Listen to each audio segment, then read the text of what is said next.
ഈ വീഡിയോയിൽ ഡൽഹിയിൽ നടന്ന ഒരു സ്ഫോടനവുമായിട്ട് ബന്ധപ്പെട്ട് കുറച്ച് ഡെവലപ്മെൻറ്റ്സ് അതിനകത്ത് ഈ മുസമിൽ ഷക്കീൽ എന്ന് പറഞ്ഞ ഒരുത്തനെ അറസ്റ്റ് ചെയ്തിട്ടുണ്ടായിരുന്നല്ലോ. അവന് 2 കൊടുത്ത് മൊഴിയെടുത്ത സമയത്ത് അവൻ പറഞ്ഞ കുറച്ച് കാര്യങ്ങൾ അതിപ്പോൾ ലീക്കായിട്ടുണ്ട്.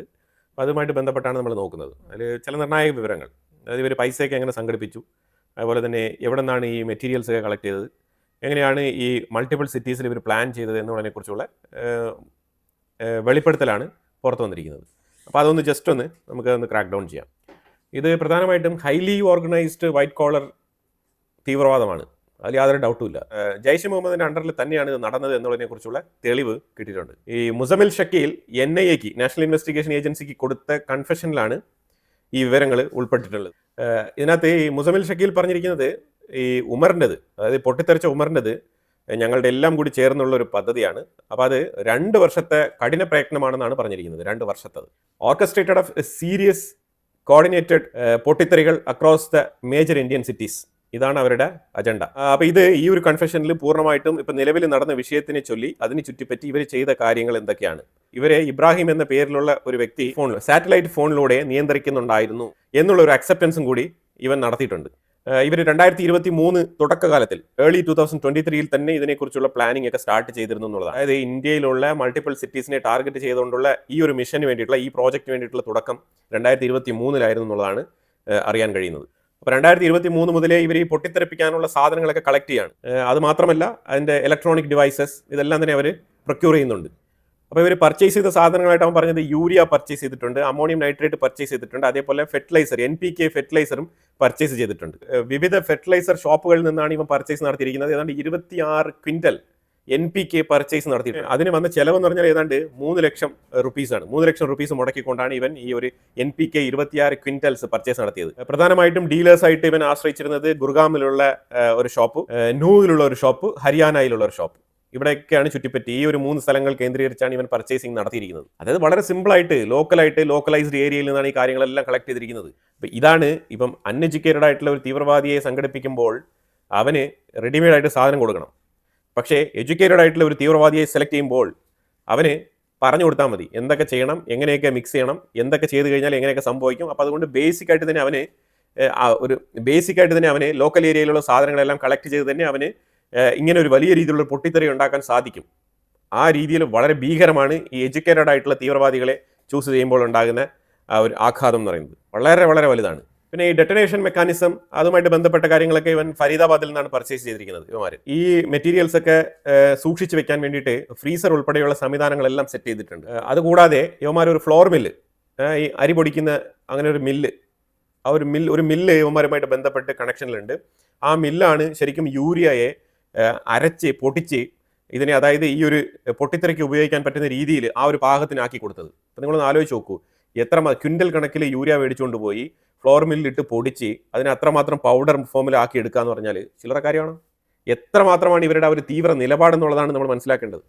ഇതൊക്കെ ചില്ലറ കാര്യമല്ല. എത്ര സമയമെടുത്ത് മെനക്കെട്ടാണ് ഈ കാര്യങ്ങളൊക്കെ ചെയ്തിരിക്കുന്നത്. ഇതിലെല്ലാം ഉപരി ഈ എൻറ്റയർ ഓപ്പറേഷൻ ഇവർ ചെയ്തിരിക്കുന്നത് സെൽഫ് ഫൈനാൻസ്ഡ് ആണ്. സെൽഫ് ഫൈനാൻസ്ഡ് എന്ന് പറഞ്ഞാൽ യുവമാർക്ക് എവിടെ നിന്ന് പൈസ കിട്ടി നമുക്കറിയത്തില്ല. പക്ഷേ ഇവൻ ഈ കൺഫെഷനിൽ പറഞ്ഞിരിക്കുന്നത് ഈ പൈസയുടെ കോൺട്രിബ്യൂഷൻ ഇവർ പ്രധാനപ്പെട്ട ഒരു 4-5 വ്യക്തികളാണ് നടത്തിയിരിക്കുന്നത്.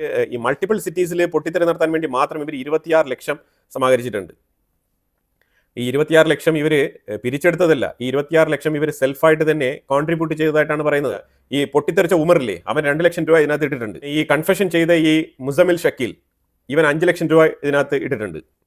പിന്നെ ഇവനെ കൂടാതെ 2 പേരുണ്ടല്ലോ, അതായത് ആദിൽ റത്തർ എന്ന് പറഞ്ഞ ഒരുത്തനുണ്ട്, അതേപോലെ മുസഫിർ റത്തർ എന്ന് പറഞ്ഞ ഒരുത്തനുണ്ട്.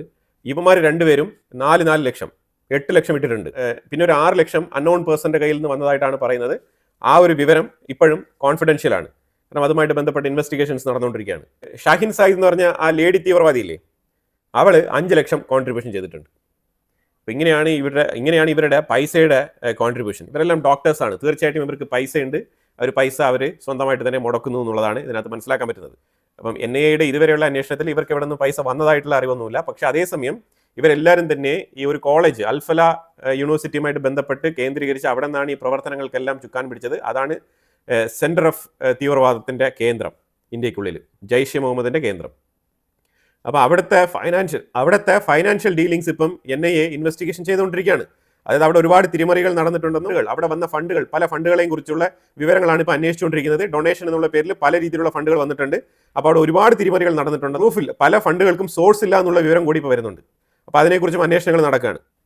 ഇനി യുവമാർക്ക് വേണമെങ്കിൽ ലീഗലി ശമ്പളം കൊടുക്കുന്ന രീതിയിൽ എഴുതി കാണിക്കാമല്ലോ, അങ്ങനെയും കാണിക്കാൻ പറ്റും. അപ്പോൾ അതുകൊണ്ട് ഫണ്ട് കൃത്യമായിട്ട് എവിടെ നിന്നുള്ളത് ഇതുവരെ വ്യക്തമല്ല എന്നുള്ളതാണ്.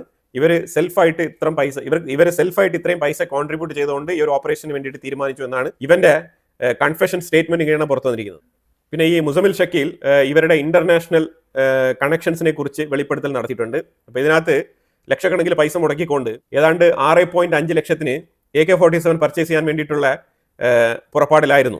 ഇതിനു മുമ്പ് തന്നെ ഇത്തരത്തിലുള്ള തോക്ക് ഇവർ പർച്ചേസ് ചെയ്തിട്ടുണ്ട്. അതിലൊന്നാണ് ഈ ആദിൽ റത്തോർ എന്ന് പറഞ്ഞ അവന്റെ ആശുപത്രിയിലെ അവന്റെ ക്യാബിൻ്റെ ഉള്ളിൽ നിന്ന് കിട്ടിയത്. ഒരു തോക്ക് കിട്ടിയിട്ടുണ്ടായിരുന്നല്ലോ, ആ തോക്ക് ഈ രീതിയിൽ ഇമാതിരി പർച്ചേസിങ് നടത്തിയതാണ്.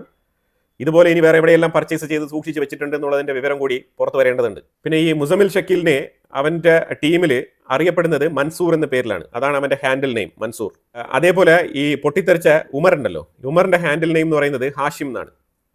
ഇവർ രണ്ടുപേരും ഇബ്രാഹിം എന്ന് പറഞ്ഞ ഒരു വ്യക്തിയുടെ അണ്ടറിലാണ് വർക്ക് ചെയ്തുകൊണ്ടിരുന്നത്.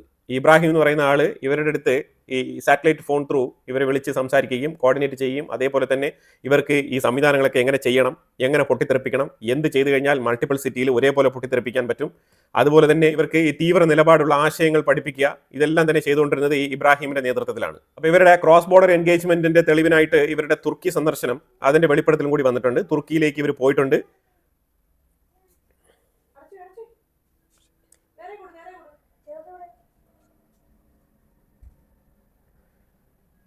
അപ്പോൾ ഇതിൽ ഈ മുസമിൽ ഷക്കീൽ അതേപോലെ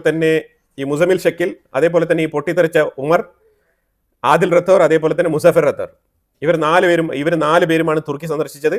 അവിടെ നിന്നും നേരെ അഫ്ഗാനിസ്ഥാനിലേക്ക് പോകാനുള്ള ഒരു പദ്ധതി ഉണ്ടായിരുന്നു. അവിടെ പോയിട്ട് കുറേ ടീം അംഗങ്ങളെ കാണാനും സംസാരിക്കാനും അവിടെ നിന്ന് കുറച്ചുകൂടെ തീവ്ര നിലപാടുള്ള ആശയങ്ങൾ ഉൾക്കൊള്ളാനും ആ രീതിയിലേക്കുള്ള പദ്ധതി ഉണ്ടായിരുന്നു. പക്ഷേ അൺഫോർച്ചുനേറ്റ്ലി ഇബ്രാഹിം പറഞ്ഞു അങ്ങോട്ട് പോകണ്ട എന്നുള്ളത്. പക്ഷേ ആ സമയത്ത് ഇവരെ ഒക്കാസ എന്ന് പറഞ്ഞ ഒരുത്തൻ ഗൈഡ് ചെയ്യുമായിരുന്നു എന്നാണ് പറയുന്നത്. ഈ ഒക്കാസ ലേറ്റർ ഓൺ ഈ ഒക്കാസയെ കുറിച്ചുള്ള റൂമേഴ്സ് ഒക്കെ വരുന്നുണ്ട്. ഈ ഒക്കാസ എന്ന് പറയുന്നത് ഒരു ഇന്ത്യൻ പൗരൻ തന്നെയാണ്, അവൻ കർണാടകക്കാരനാണെന്നുള്ള ഒരു വാർത്തയും കൂടി വരുന്നുണ്ട്. അതിന്റെ തെളിവൊന്നും ലഭ്യമല്ല. ശരിക്കും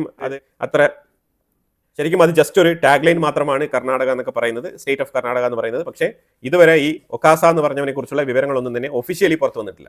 ഈ ഒക്കാസയെ വിശേഷിപ്പിക്കുന്നത് unknown man connected with Tehreek Taliban എന്നാണ് പറയുന്നത്. തെഹ്രിക്ക് താലിബാനുമായിട്ട് കണക്ഷനിലുള്ള വ്യക്തിയാണ് ഈ ഒക്കാസ എന്ന് പറയുന്നത്. ഈ ഒക്കാസ ശരിക്കും കർണാടക സ്റ്റേറ്റിലുള്ളവനാണോ അല്ലെങ്കിൽ ദിയോബന്ദിലുള്ളവനാണോ, UP ദിയോബന്ദ്, അങ്ങനെയുള്ള കുറച്ച് ഡൗട്ടൊക്കെ ഉണ്ട്. അപ്പോൾ അതിനെക്കുറിച്ചുള്ള ക്ലാരിറ്റി കിട്ടുമ്പോഴത്തേക്കും ആ വിഷയത്തിലേക്ക് ഒരു അപ്ഡേഷൻ തരാം. ഈ ഒക്കാസ എന്ന് പറഞ്ഞാൽ ഇവർക്ക് റിലീജിയസ് ടീച്ചിങ്സ് കൊടുത്തുകൊണ്ടിരുന്ന വ്യക്തിയാണ്. അവൻ ടെലഗ്രാം ത്രൂ ആണ് ഇവരുമായിട്ട് കമ്മ്യൂണിക്കേറ്റ് ചെയ്തിരുന്നത് എന്നാണ് ഈ മുസമിൽ ഷക്കീൽ സ്റ്റേറ്റ്മെന്റിൽ പറയുന്നത്. അവൻ പൂർണ്ണമായിട്ടുള്ള നോളജ്, അതായത് ഈ ഡെറ്റനേഷൻ എങ്ങനെ ചെയ്യണം, എങ്ങനെ നടത്തണം, എങ്ങനെ നടപ്പിലാക്കണം, ഏത് കോമ്പൗണ്ട് എത്ര അളവിൽ മിക്സ് ചെയ്യണം, ഇതെല്ലാം തന്നെ കംപ്ലീറ്റ് ആയിട്ടുള്ള പ്രാക്ടീസ് ഒക്കെ കൊടുക്കുന്നതും ഇവന്റെ നേതൃത്വത്തിലായിരുന്നു എന്നാണ്. ഇപ്പൊ NIA ശരിക്കും അവരുടെ ഇൻവെസ്റ്റിഗേഷൻ വ്യാപിപ്പിച്ചിരിക്കുന്നത് ഈ മൾട്ടിപ്പിൾ സിറ്റീസിൽ ഇവർ ആരൊക്കെ പ്ലാൻ ചെയ്ത് ഏതൊക്കെ ലെവലിലാണ് നടത്തിക്കൊണ്ടിരുന്നത്. തികച്ചും UP, ഹരിയാന, JNK ഈ ഭാഗം കേന്ദ്രീകരിച്ചാണ് ഇപ്പോൾ അന്വേഷണങ്ങൾ നടക്കുന്നത്. ഈ സ്റ്റേറ്റുകളിലേക്കുള്ള ആ ഒരു ചെയിൻ ഓഫ് ലിങ്ക് ആണ് ഇപ്പം കണ്ടെത്തിയിരിക്കുന്നത്. ഇനി സദൻ സ്റ്റേറ്റ് ഉൾപ്പെടെയുള്ള പല സ്റ്റേറ്റുകളിലും, ഇൻക്ലൂഡിംഗ് വെസ്റ്റ് ബംഗാൾ ഉൾപ്പെടെയുള്ള പല സ്റ്റേറ്റുകളിലും പ്ലാനിങ് നടന്നിട്ടുണ്ടെന്നുള്ളതാണ്. അതിനെ തുടർന്ന് NIA ഇപ്പം അവരുടെ അന്വേഷണം വികസിപ്പിച്ചിരിക്കുകയാണ്. ശരിക്കും ഈ പല സിറ്റികളിലും ഇവർ ടാർഗറ്റ് ചെയ്തിട്ടുണ്ട്. അപ്പം അതിലേക്കാണ് ഇപ്പം NIA അവരുടെ അന്വേഷണം മുന്നോട്ട് നീക്കുന്നത്. അപ്പോൾ NIA പറഞ്ഞിരിക്കുന്നത് investigation remains active, multiple arrest നടന്നിട്ടുണ്ട്, ഇലക്ട്രോണിക് ട്രയൽ ആണ് നടക്കുന്നത്. അതായത് ടെക്നോളജിക്കലി അഡ്വാൻസ്ഡ് ആയിട്ടുള്ള മെത്തേഡിലാണ് ചോദ്യങ്ങൾ ചോദിക്കുന്നത് ഇവരെ. ഇറ്റ് മീൻസ് ഇൻട്രോഗേഷൻസും ചോദ്യങ്ങളും വളരെ സ്പെസിഫിക് ആയിട്ട് ടാക്ടിക്സ് ഉപയോഗിച്ചുകൊണ്ട് ഇവർക്ക് വേണ്ടിയിട്ട് പ്രത്യേകം പ്രിപ്പയർ ചെയ്ത ചോദ്യാവലിയൊക്കെയാണ് ഇവരുടെ മുന്നിൽ അവതരിപ്പിച്ചിരിക്കുന്നത്. അങ്ങനെയാണ് ഇവരെയൊക്കെ ചോദ്യം ചെയ്യാൻ പറ്റുള്ളൂ. യുവമാർ 2 ഇടി വാങ്ങിയത് കൊണ്ടൊന്നും സത്യമൊന്നും പറയാൻ പോകുന്നില്ല. കാരണം യുവമാർ ചാവാൻ വേണ്ടി നടക്കുന്ന ആൾക്കാരാണ്. ചാവാൻ വേണ്ടി നടക്കുന്നവന്മാർ ഒരിക്കലും സത്യം പറയത്തില്ല. നീ വേണമെങ്കിൽ എന്നെ ഇടിച്ച് കൊന്നോന്ന് പറഞ്ഞിട്ടിരിക്കും. അപ്പോൾ ആ സാഹചര്യത്തിൽ ഇമോഷണലി ഇവരെ വീക്കൻ ചെയ്യുന്ന രീതിയിലുള്ള ചോദ്യാവലികളൊക്കെ റെഡിയാക്കിക്കൊണ്ടാണ് അവിടെ അന്വേഷണ ഉദ്യോഗസ്ഥർ പോയി ഇവരുടെ മുന്നിലിരുന്ന് കാര്യങ്ങളൊക്കെ ചോദിക്കുന്നത്. അപ്പോൾ എന്തായാലും കാര്യങ്ങളൊക്കെ കുറച്ച് പുറത്ത് വരുന്നുണ്ട്. ഇപ്പോഴും അന്വേഷണം മുന്നോട്ട് കൊണ്ടുപോകുന്നത് ശരിക്കും ഈ പാകിസ്ഥാനുമായിട്ടുള്ള കണക്ഷൻസ്, അതായത് ഏത് പോയിന്റിൽ വെച്ചിട്ടാണ് ഈ പാകിസ്ഥാന്റെ ലിങ്ക് എസ്റ്റാബ്ലിഷ് ചെയ്യുന്നത് എന്നുള്ളതിനെ കുറിച്ചാണ് ഇപ്പം ഏറ്റവും കൂടുതൽ ഫോക്കസ് ചെയ്ത് അന്വേഷണം മുന്നോട്ട് പോകുന്നത്. ഒറ്റ പോയിന്റ് പാകിസ്ഥാനുമായിട്ട് ലീഡ് ചെയ്യുന്ന സോളിഡ് എവിഡൻസ് കിട്ടുന്ന ആ ഒരു ഡേറ്റിൽ നമ്മൾ അടിക്കും. അതാണ് മൊത്തത്തിൽ മനസ്സിലാക്കാൻ പറ്റും. ഞാൻ ഇതിനു മുമ്പ് തന്നെ ഡൽഹി സ്ഫോടനവുമായിട്ട് ബന്ധപ്പെട്ട് പല എപ്പിസോഡായിട്ട് നമ്മൾ ഈ വാർത്ത ചെയ്തിട്ടുണ്ട്. ഒരു എപ്പിസോഡിൽ നമ്മൾ വളരെ വ്യക്തമായിട്ട് പറഞ്ഞിട്ടുണ്ട്, ഇത്തവണ പാകിസ്ഥാന്റെ ലിങ്ക് ഒഴിവാക്കാനുള്ള പ്രവർത്തികളെല്ലാം തന്നെ ഈ തീവ്രവാദ സംഘടനകൾ ചെയ്തിട്ടുണ്ട്. അവർ ഇൻഫാക്ട് ട്രാൻസാക്ഷൻ മുതൽ കൊണ്ട് 50 രൂപ 100 രൂപ ആ രീതിയിൽ പിരിവ്, ബക്കറ്റ് പിരിവ് നടത്തുന്ന കണക്കാണ് അവർ ഓൺലൈൻ ട്രാൻസാക്ഷൻ ആക്കിയിരിക്കുന്നത്. അതുകൊണ്ട് പലതരത്തിലും അവർ പാകിസ്ഥാന്റെ ലിങ്ക് ഒഴിവാക്കാനാണ് ശ്രമിച്ചിരിക്കുന്നത്. അത് വളരെ കൃത്യമായിട്ട് ഈ ഒരു ഓപ്പറേഷനിൽ നമുക്ക് ആ ഒരു ഇൻവെസ്റ്റിഗേഷൻ റിപ്പോർട്ട് വായിക്കുമ്പോൾ തന്നെ നമുക്ക് മനസ്സിലാക്കാൻ പറ്റുന്നുണ്ട്. അപ്പം അതേ രീതിയിൽ തന്നെയാണ് കാര്യങ്ങൾ മുന്നോട്ട് പോകുന്നത്. പക്ഷേ ഏതെങ്കിലും ഒരു പോയിന്റിൽ പാകിസ്ഥാനെ ബന്ധിപ്പിക്കുന്ന ഒരു സംഗതി ഇതിനകത്ത് വരാനുള്ള സാധ്യതയുണ്ട്. ഇപ്പം തന്നെ ഈ തെഹ്രിക്ക് താലിബാനികളുടെ ലിങ്ക് എന്ന് പറയുന്നത് തന്നെ പാകിസ്ഥാന്റെ കളിയാണെന്നും നമുക്ക് ഡൗട്ട് ഉണ്ട്. കാരണം ജയ്ഷിന്റെയും ലഷ്കറിന്റെയും ഇൻവോൾവ്മെന്റിനെ ഇല്ലാതാക്കാൻ വേണ്ടിയിട്ട് മനഃപൂർവ്വം തെഹ്രിക്ക് താലിബാനികളുടെ പേരെടുത്തിടുന്നതാണോ എന്ന് വരെ നമുക്ക് ഡൗട്ടുണ്ട്. എനിവേ NIA ഉദ്യോഗസ്ഥർക്കും ഇതേ ഡൗട്ടൊക്കെ ഉണ്ടാവാനുള്ള സാധ്യതയുണ്ട്. അവർ തീർച്ചയായിട്ടും ഇതിനെക്കുറിച്ച് വളരെ ബ്രില്യൻ്റ് ആയിട്ട് തന്നെ അന്വേഷണം നടത്തും. പ്രത്യേകിച്ച് NSA നാഷണൽ സെക്യൂരിറ്റി അഡ്വൈസർ ടീമുകളൊക്കെ അവിടെ ഉണ്ട്. അപ്പോൾ അവർ ഇതിനെക്കുറിച്ച് വിശദമായിട്ടുള്ള പഠനം നടത്തും. ഇവന്മാരിങ്ങനെ കള്ളത്തരമാണ് പറയുന്നുണ്ടെങ്കിൽ വീണ്ടും 2 ഇടി കൊടുത്ത് കാര്യങ്ങളൊക്കെ ചോദിക്കാനുള്ള സാധ്യതയുണ്ട്.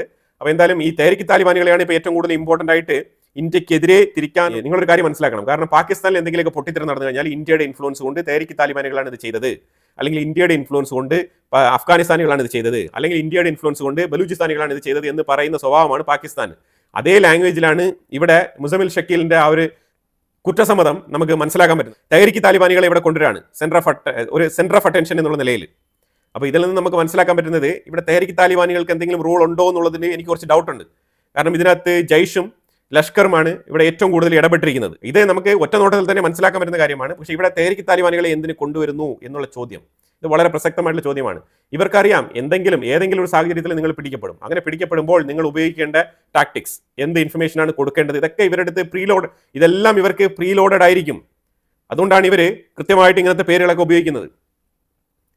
കാരണം ഇത്രയും കാലം തെഹ്രിക്ക് താലിബാനികൾ ഈ രീതിയിൽ ഒരു അറ്റാക്ക് ഇന്ത്യക്കുള്ളിൽ നടത്തിയിട്ടില്ല. ഇപ്പം പൊതുവേ തെഹ്രിക്ക് താലിബാനികളുടെ പേര് കൊണ്ടുവരുന്നത് പാകിസ്ഥാനുമായിട്ട് ബന്ധപ്പെട്ടിരിക്കുന്ന ഒരു ടാക്ടിക്സ്, ഈ ജയ്ഷെ മുഹമ്മദിന്റെ ലാംഗ്വേജിൽ സംസാരിക്കുന്ന ഒരു കുറ്റസമ്മതമാണ് ഇവിടെ നമുക്ക് കാണാൻ കഴിയും. മുസമിൽ ഷക്കീൽ NIAക്ക് കൊടുത്ത സ്റ്റേറ്റ്മെന്റിലെ ചില പ്രസക്ത ഭാഗങ്ങൾ പുറത്തു വന്നതിനെ തുടർന്ന് ചെയ്ത വീഡിയോ ആണ്. അപ്പം എൻ്റെ ഒരു അണ്ടർസ്റ്റാൻഡിങ് വെച്ചിട്ട് എനിക്ക് ഇങ്ങനെയാണ് തോന്നുന്നത്. അപ്പോൾ എന്തായാലും ഇതിനെക്കുറിച്ചുള്ള നിങ്ങളുടെ അഭിപ്രായങ്ങൾ കമന്റ് ബോക്സിൽ രേഖപ്പെടുത്തുക. കൂടുതൽ വാർത്തകളുമായിട്ട് അടുത്ത വീഡിയോയിൽ വരാം. Thank you so much.